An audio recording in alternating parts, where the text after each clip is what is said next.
The X-Zone radio and TV show is largely an opinion talk show. All opinions, comments, or statements of fact expressed by Rob McConnell's guests are strictly their own and are not to be construed as those of the X-Zone radio and TV show or in any manner endorsed by Rob McConnell, REL-MAR McConnell Media Company, Talkstar Radio Network, its affiliated stations, or employees.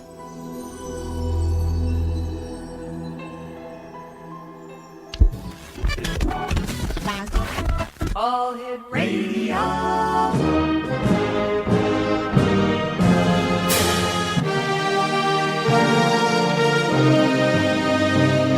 Welcome to the X Zone, a place where fact is fiction and fiction is reality. Now, here's your host, Rob McConnell.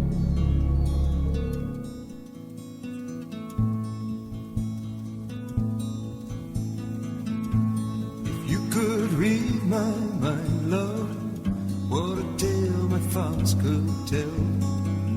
Just like an old-time movie about a ghost from a wishing well. In a castle dark or a fortress strong with chains upon my feet, you know that ghost is me. And I will never be set free as long as I'm a ghost you can't see. Welcome back to the X Zone, everyone. My name is Rob McConnell. We're coming to you from our studios in Hamilton, Ontario, Canada, on the Talkstar Radio Network, the X Zone Broadcast Network, and our family of broadcast affiliates right across Canada, the United States, Central America, the Caribbean, South America, the Pacific Rim, Australia, Asia, India, Africa, and Europe. If you'd like to give us a call, worldwide toll-free, 1-800-610-7035. My email address is xzone@xzoneradiotv.com.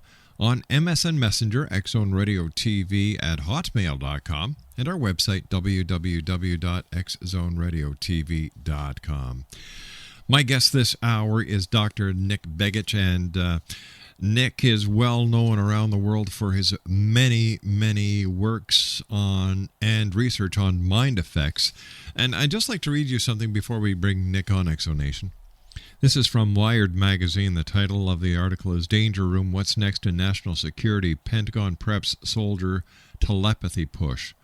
Forget the battlefield radios, forget the PDAs, or even infantry hand signals. When the soldiers of the future want to communicate, they'll read each other's minds. At least that's the hope of researchers at the Pentagon's Mad Science Division, DARPA. The agency's budget for the next fiscal year includes $4 million to start up a program called Silent Talk. The goal is to allow user-to-user communication on the battlefield without the use of vocalized speech through analysis of neural signals. That's on top of the $4 million the Army handed out last year to the University of California to investigate the potential for computer-mediated telepathy. Now, before being vocalized, speech exists as a word-specific neural signals in the mind. DARPA wants to develop technology that would detect these signals of pre-speech, analyze them, and then transmit the statement to an intended interlocutor. Now, DARPA plans to use EEG to read the brainwaves. It's a technique they're also testing in a project to devise mind-reading binoculars that alert soldiers to threats faster than the conscious mind can process them. Now, Dr. Nick BEGICH, our guest this hour, is well known for his work and research on mind effects, more of a sinister kind rather than life-enhancing. He has widely reported in these areas as an expert for many publications, government organizations, and private companies. He has been an expert witness for the European Parliament on these subjects and provides significant research contributions in this area. Now, although through the Lay Institute of Technologies, he organized a private meeting of top scientists in the area of mind effects in 2007. Nick has authored 5 books in 7 languages on technology and the impacts of change, heard on thousands of radio and television talk shows, as well as documentaries. He is a frequent commentator on new technologies, energy, politics, education, and the environment, And Nick, it's great having you back here in the X Zone. Hope all is well with you way up in Alaska.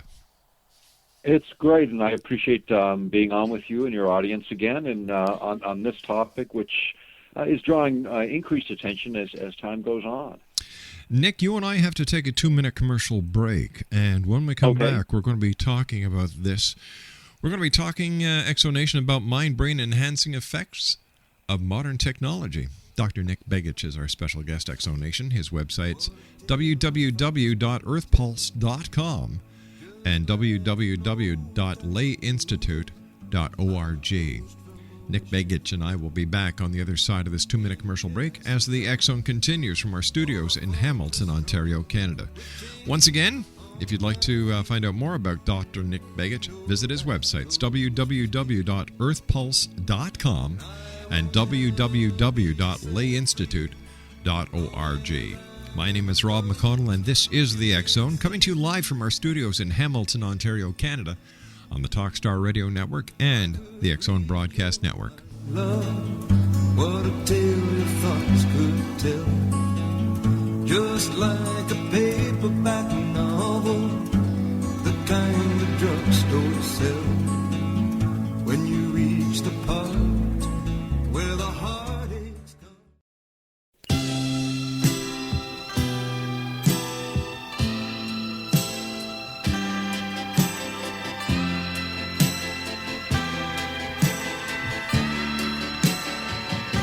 We're playing those mind games together, pushing the barrier,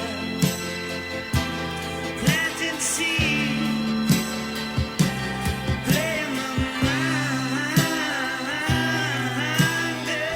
gorilla, catching the mantra, peace on earth. We all been playing those mind games forever. Speaking about mind games, the military has been funding a handful of mind-tapping technologies recently, and already have monkeys capable of telepathic limb control. Telepathy may also have advantages beyond covert battlefield chatter. Last year, the National Research Council and the Defense Intelligence Agency released a report suggesting that neuroscience might also be useful to make the enemy obey our commands. The first step, though, may be getting a grunt to obey his officers remotely, transmitted thoughts. Dr. Nick Begich is our special guest, and Nick is the author of Controlling the Human Mind, Angels Don't Play This Harp, Earthrising, The Revolution Toward 1,000 Years of Peace, and Earthrising 2, The Betrayal of Science, Society, and the Soul. And some of Nick's DVDs include Technologies of the 21st Century, Mind Control, Brave New, World of Enhancing Human Performance, HARP, The Update, and Earth Changes, The Ripple Effect. His website, www.earthpulse.com. Nick, how did your research lead you into the direction of enhancing human brain performance? Well, that's actually where my interest started. The idea of sort of the misuses of this technology were something that came later and became important enough to start writing about.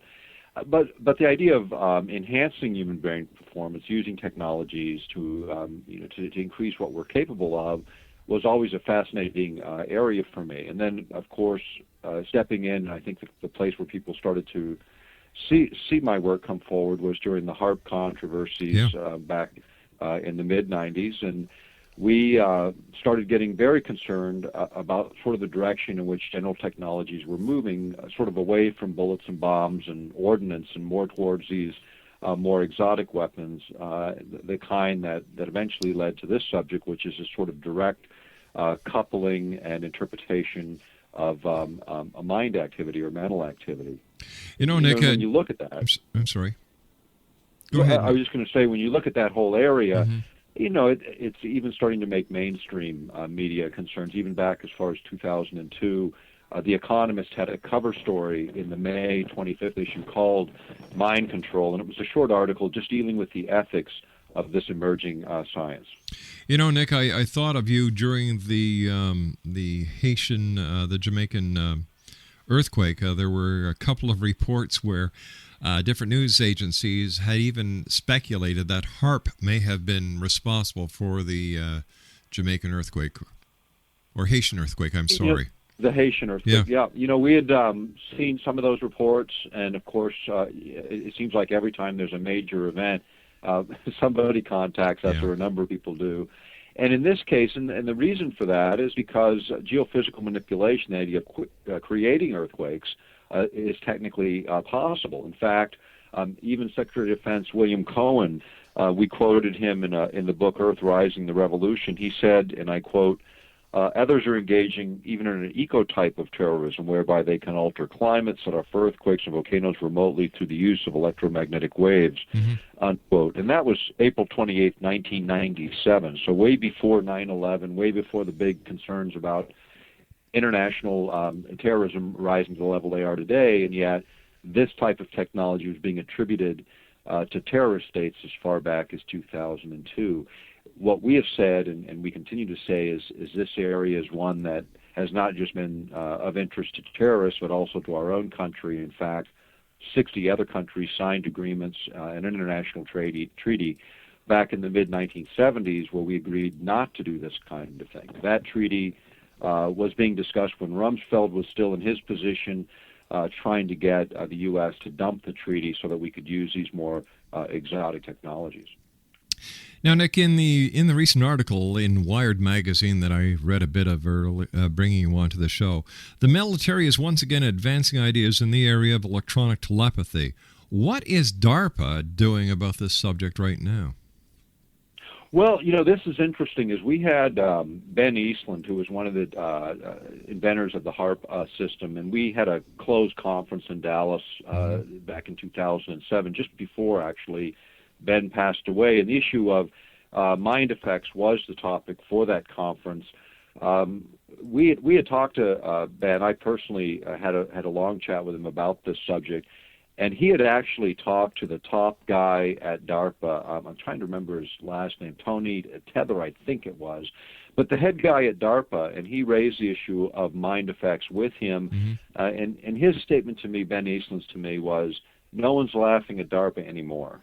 This is a very serious subject, and one that resources are beginning and have for a number of years flown into.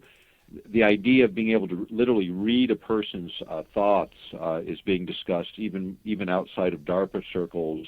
We're hearing discussions about that even being used for indicating stress levels of people passing through airports, passing through machines similar to what we see in the strip search machine or the metal detectors, but a new concept that really looks at the mind itself and the function of the brain to see what you might be thinking. And so it is moving in a lot of directions, and getting a fair amount of funding these days. What is required to analyze the brain in real time to know what the person's thinking, Nick?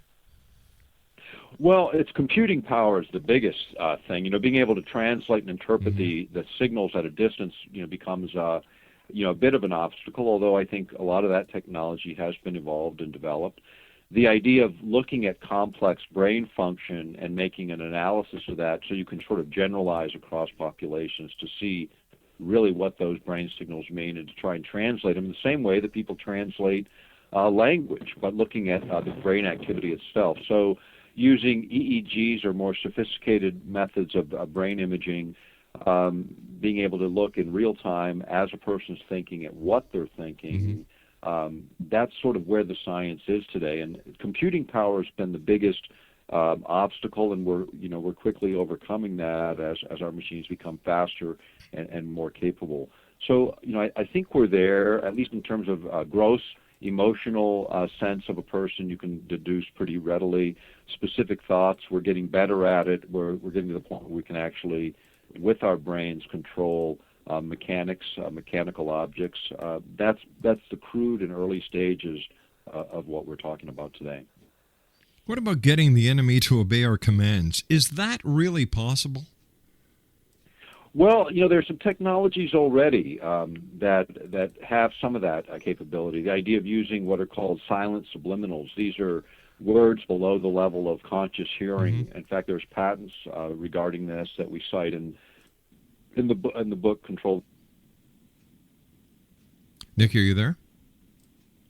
Yeah, I am. Was that Okay. on your end? Yeah, I guess so. We just kind of lost you, but you're Okay, back with well, you're back we're with us back. now.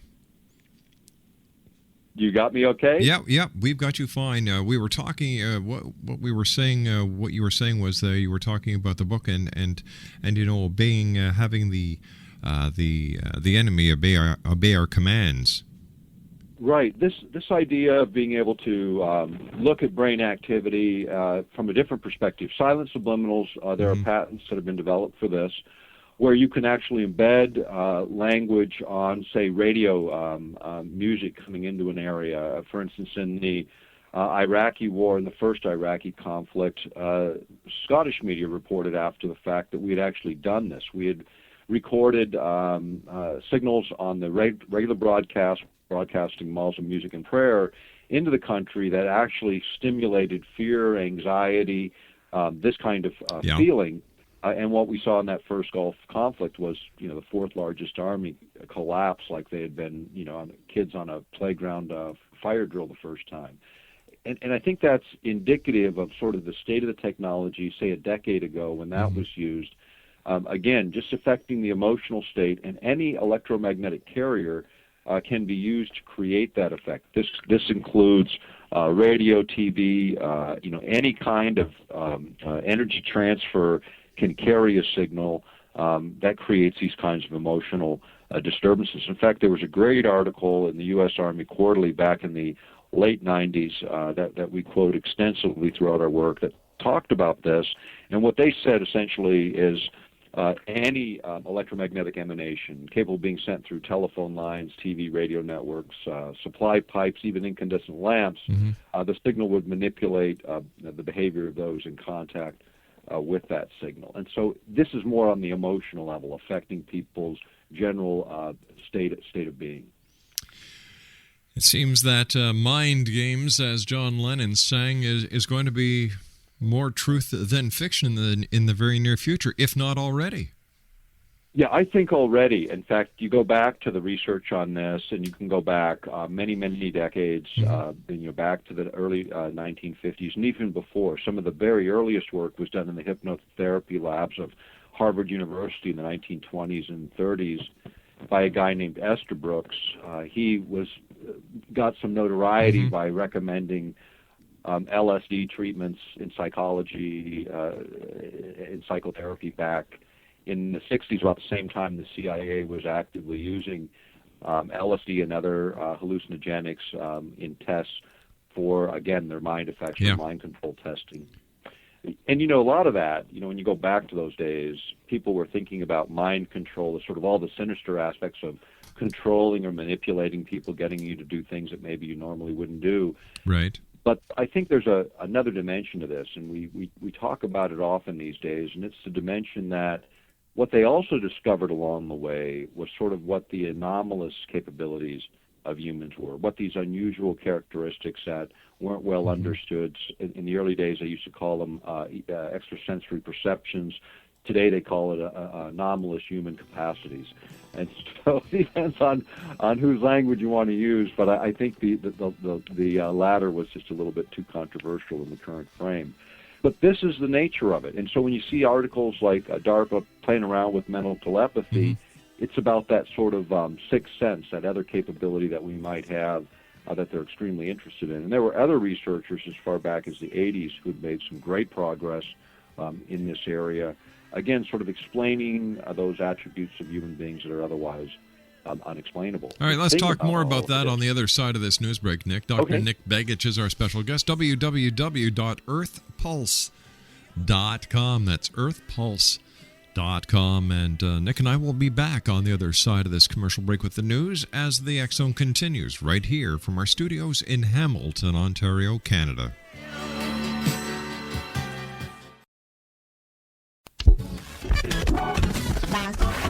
All Hit Radio.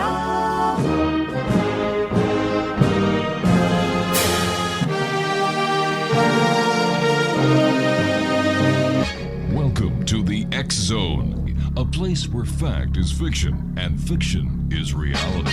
Now, here's your host, Rob McConnell.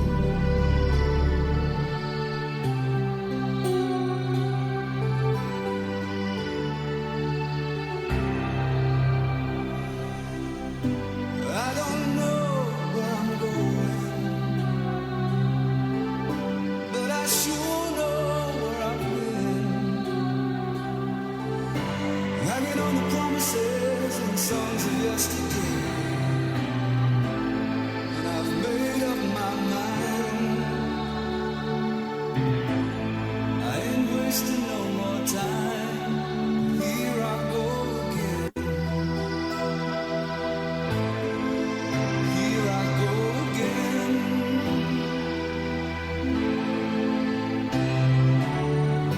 Though I keep searching for an answer. Welcome back, X Zone Nation. Our very special guest this hour is an old friend of the X Zone, Dr. Nick BEGICH. And Nick is the author of Controlling the Human Mind, Angels Don't Play This Harp, Earth Rising, The Revolution Toward 1,000 Years of Peace, Earth Rising 2, The Betrayal of Science, Society, and Soul. And some of Nick's DVDs include Technologies of the 21st Century, Mind Control, Brave New World, or Enhancing Human Performance, HARP, The Update, and Earth Changes, The Ripple Effect. Nick's website is www.earthpulse.com. Nick, the military apparently is working on mind-reading binoculars to be used for interpreting threats. Now, how might these work?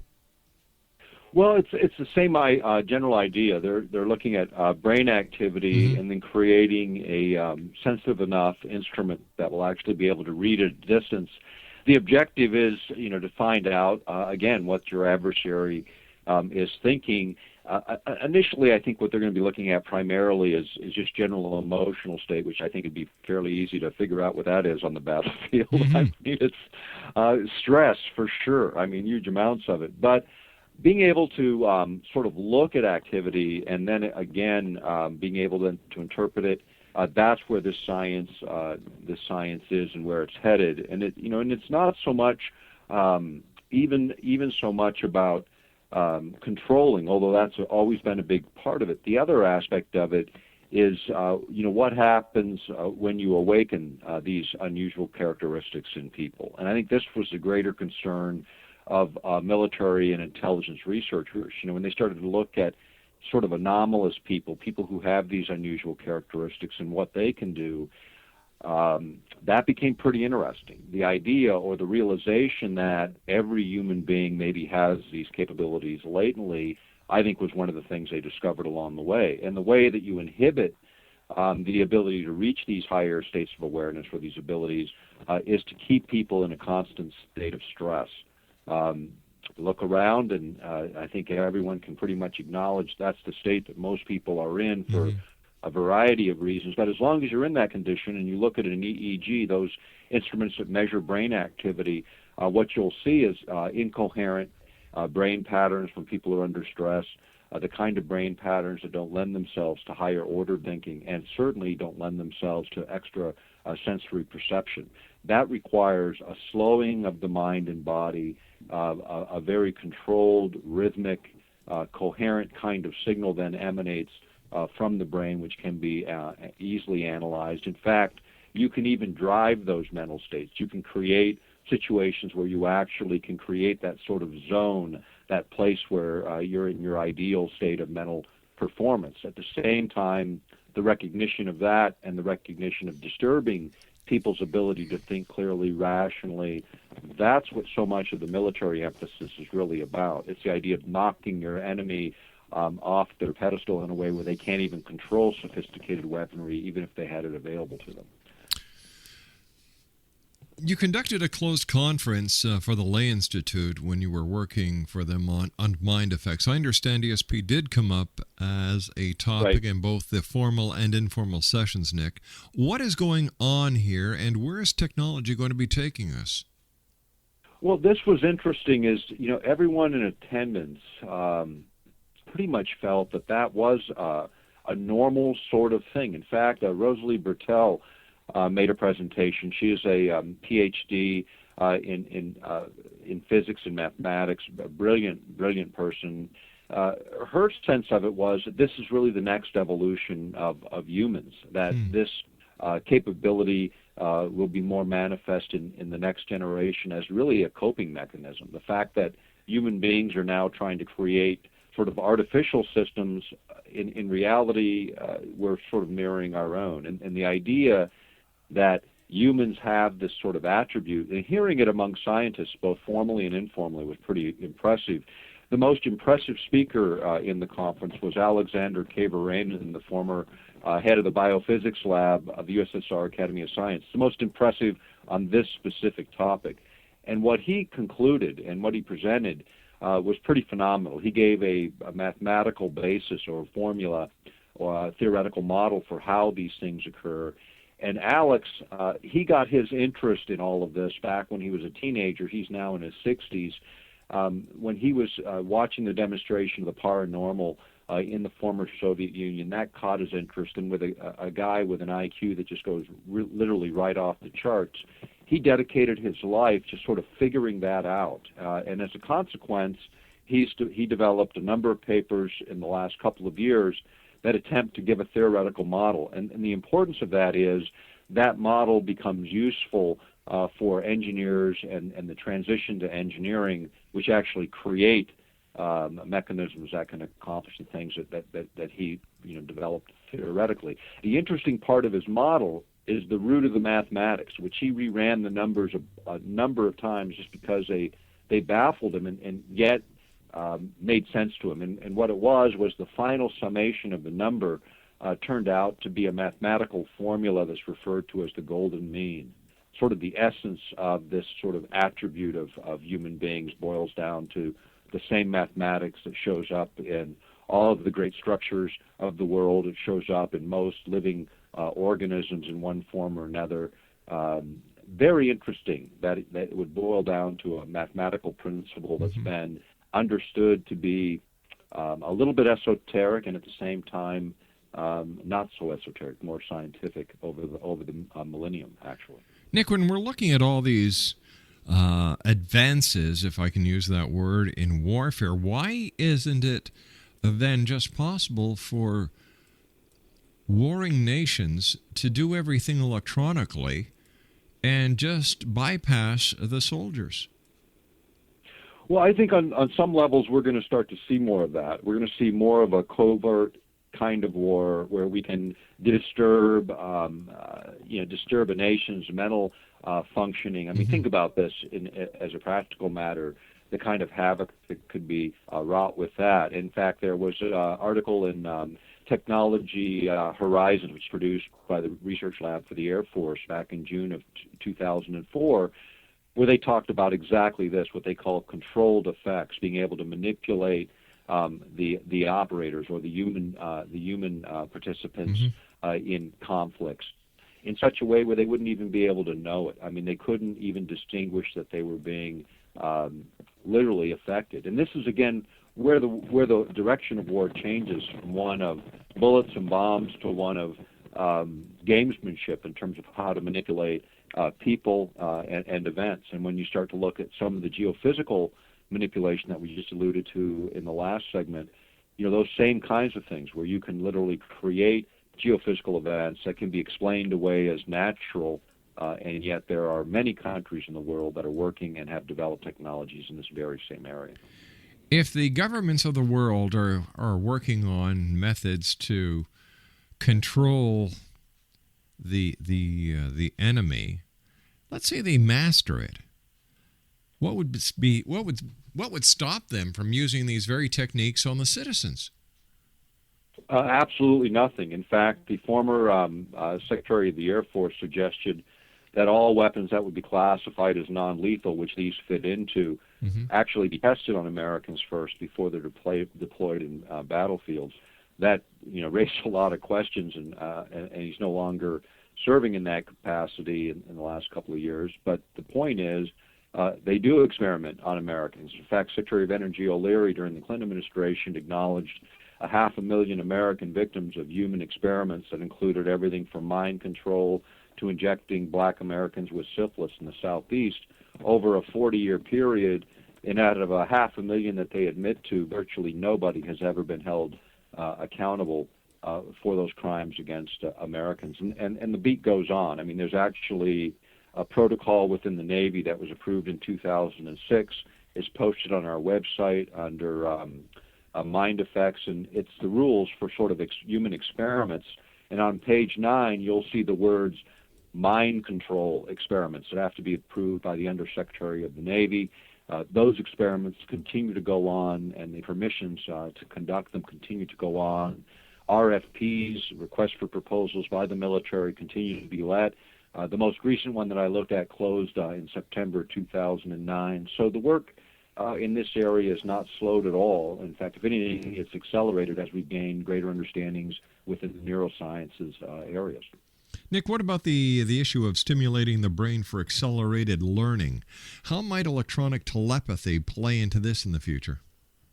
Well, this, I think, is very important because, as these techniques develop, one of the things that shows up, again, in military planning literature that eventually gets applied in the private sector is this idea of literally downloading information into the human brain. In other words, being able to move information in such a rapid rate to imprint memory that you could do some pretty phenomenal things. The problem with this is you don't filter it out. The conscious mind does the filtering to dump knowledge or dump information straight into the subconscious and then make it accessible. You bypass the subconscious mind. When you think about that in the context of compulsory education in most organized countries of the world, the idea of who controls the curriculum then takes on whole new meaning and much greater societal significance. So as we gain understanding, the use of this technology for learning and accelerated learning comes into play, and how we use it and who determines what goes in is extremely important. Already there's technologies for sort of enhancing the mind in such a way that it's more receptive to information, imprints it more readily, and there's a lot of good technologies about it. But you're in control. Yeah. You're in control of the knowledge that you feed the brain as opposed to some governmental entity determining what that is and then deciding what's best for all of us in terms of basic and general knowledge. Now, you've mentioned a few positive potentials for this research, Nick, but what non-drug therapies have been developed for ADD, ADHD, brain training, stroke and brain injury recovery, and how does that all work? Well, this is really, I think, some fascinating areas of the research, and now we have many methods of biofeedback for brain enhancement. We also have some things that have been developed to create a binaural beat, where actually sound comes in such a way through the ears through a set of headsets that it creates a beat frequency where the brain then either speeds up or slows down. And when you take attention deficit disordered children, oftentimes they tend to be hyperactive and their brains won't slow enough so they can focus their attention. And so techniques have been developed to actually train children to control their brain waves actively. And they do this in a number of different ways with different kinds of games that actually in real time monitor brain activity. And as soon as kids hit this sort of ideal zone for learning, they get feedback. It might be a bouncing ball or a sound signal. But these techniques are actually being used extremely effectively. In the Minneapolis School District, there was an experiment for a charter school for a couple of years, and 80% of the children that had been previously on psychoactive drugs to either speed them up or slow them down, they were able to get rid of their pharmaceuticals and actually learn how to moderate their brain activity using these tools, and then eventually without them, so that over a period of time, usually a couple of months, they could abandon the tools and immediately get to that ideal state of learning, even faster than most what we call normal people. In other words, they learned not only to overcome their disability, but actually learned how to control the mind in a way that made them more capable than their peers. The future of these technologies, Nick, are certainly going to create synthetic and enhanced senses of taste, touch, sound, sight, and touch, as I said. Enhanced artificial sensors are not so far off. How are these technologies coming together, and what benefits can you see in the future? Well, I think, again, as we learn more about the mind, traumatic brain injuries, which we're seeing, a lot of them with our returning veterans from both conflicts. We hear about the casualties in terms of death numbers, but traumatic brain injury is probably one of the biggest casualties of the war, tens of thousands, perhaps even more than that, being impacted by that. So learning sort of how to reroute brain activity, how to synthesize certain things, that becomes pretty valuable and important. And so as we learn about the brain, we learn how to sort of reconstruct that which may have been damaged. In fact, this science is going to go a very long way in the future. Our ability to grow brain cells, to grow neurons, to connect those brain cells has already been done at the Salk Institute.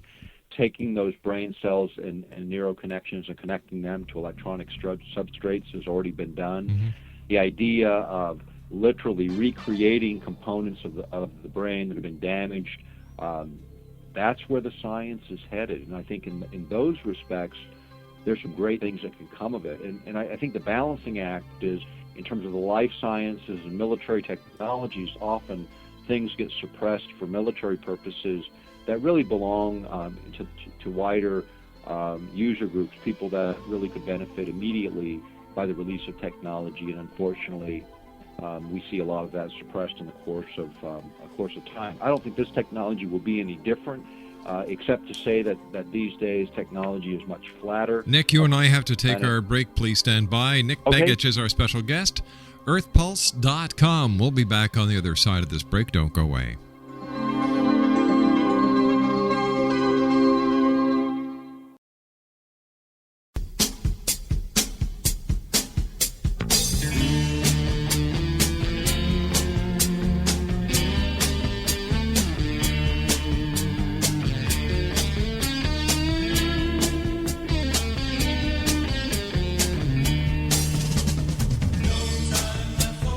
On my way to better things, I found myself some wings. Distant roads are calling me. Da. No time for a summer friend. No time for the love you send. Seasons change and so did I. You need not wonder why. You need not wonder why. There's no time left for you. No time left for you. And welcome back, everyone. I'd like to take this opportunity of thanking all our guests tonight. David Paul Doyle and I discussed the voice of God in hour number 1. Dan Green and I talked in hour number 2. Ed Johnson and I talked in hour number 3. And to be honest with you, I don't know what the hell he was talking about. But anyway, we had a talk, I guess. We tried to communicate, and then we played X-1 in the second half of that hour. And my guest this hour is our good friend, Dr. Nick Begich. Now, if you'd like to get a hold of Nick, he's got a couple of great websites, Exonation, earthpulse.com and layinstitute.org. And once again, Dr. Nick's books include Controlling the Human Mind, Angels Don't Play This Harp, Earth Rising, The Revolution Towards 1,000 Years of Peace, and Earth Rising 2, The Betrayal of Science, Society, and Soul. Nick, what do you think the future holds as we discover these attributes to our human potential, or of our human potential?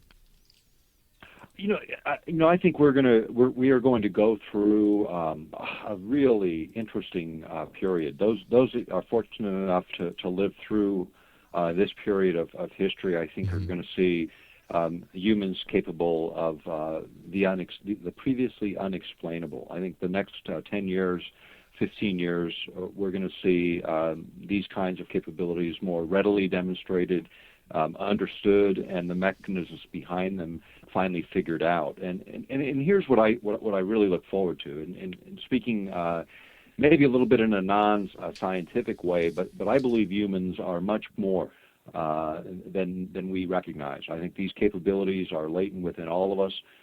The things that have been reported as telepathy, telekinesis, the idea of moving things with the mind, out-of-body experiences, which might be a lot of different kinds of experiences. But the bottom line is, humans, we are about to stretch, a stretch that perhaps we need for our very survival in this millennium. Certainly, the technologies that we are evolving are mirroring our own capabilities in many respects, and at the end of the day, I think we're going to find very gifted and empowered humans capable of recognizing what we are, who we are, and then acting accordingly. I think there's great things happening there. In fact, I think it is the counterpunch to the things that we see around the world today that we find so disagreeable. Nick, as always, time just flies by whenever you're with us. I want to thank you so much, Nick, for joining us and for the great work that you do. Let our listeners know once again how they can contact you, Nick, and find out more about you and where they can find your books. Sure. Our books are all over the place in terms of Amazon and all over the web, but do check out Earth Pulse, EARTHPULSE, earthpulse.com, and that's our site. There's a lot of good information there. A lot of it is free. Of course, pick up a book when you're done with it. Send it to your congressman, send it to your senator. Maybe we can wake up some of those folks that are still asleep at the switch. Nick, take care of yourself, my good friend. Always great talking to you, and I look forward to the next time you and I meet here in the X Zone. Thanks for having me. Always a pleasure, Nick. www.earthpulse.com. Well, that's it for tonight, everyone. I'll be back tomorrow night at 10 o'clock. Thanks very much for allowing us to be part of your day and your night. And always remember to keep your eyes to the sky and your heart to the light. Good night, everyone. Closing